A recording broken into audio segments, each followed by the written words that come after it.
What are you learning now? Learning about yourself, learning about love, learning about being public. I like what you asked Gabi kanina, Tito, because I agree with your answer na.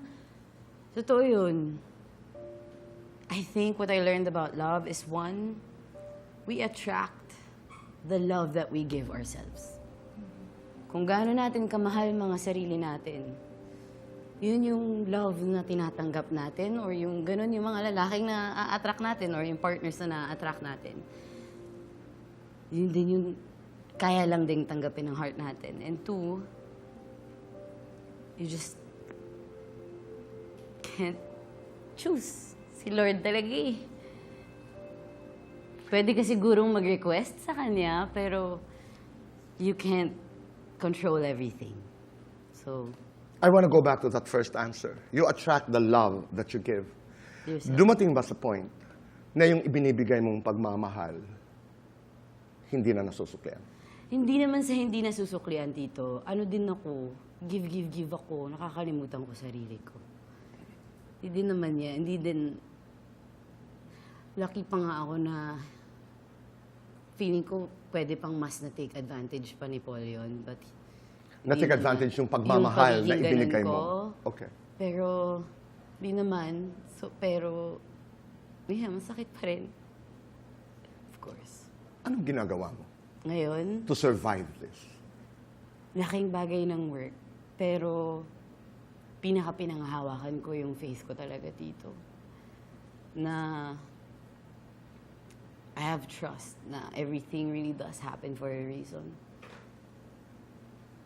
Mikey, if we were to listen to that prayer, yung pinanghahawakan mong relasyon sa Panginoon, how does that prayer sound?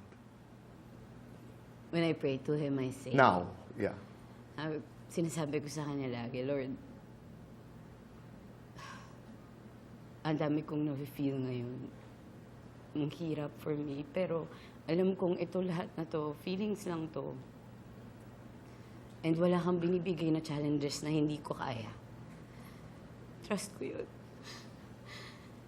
And gusto kong, kung pwede ako mag-request, gusto ko sana, hindi masayang yung love na binibigay ko. But I told Paul this, na yung love na binigay ko sa kanya na yun.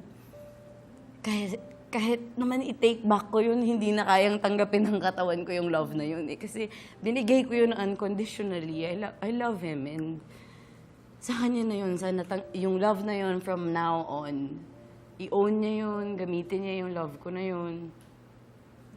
And pinagpipray ko kay Lord na magamit yun ni Paul. I pray for him pa rin. And I pray na kung hindi man siya, Lord, help my heart heal. Just help me be strong through all this. And I'm very grateful sa lahat ng blessings. Kasi itong thesis ko nga dito, tapos yung slay, yung lutong bahay, lahat, feeling ko, pinabisi ako ni Lord para kayanin ko to. Brave words. Pero naiintindihan ko. Dahil maayos kayong nag-usap, he's watching. What do you want to tell him? Ano ang nais mong sabihin kay Paul?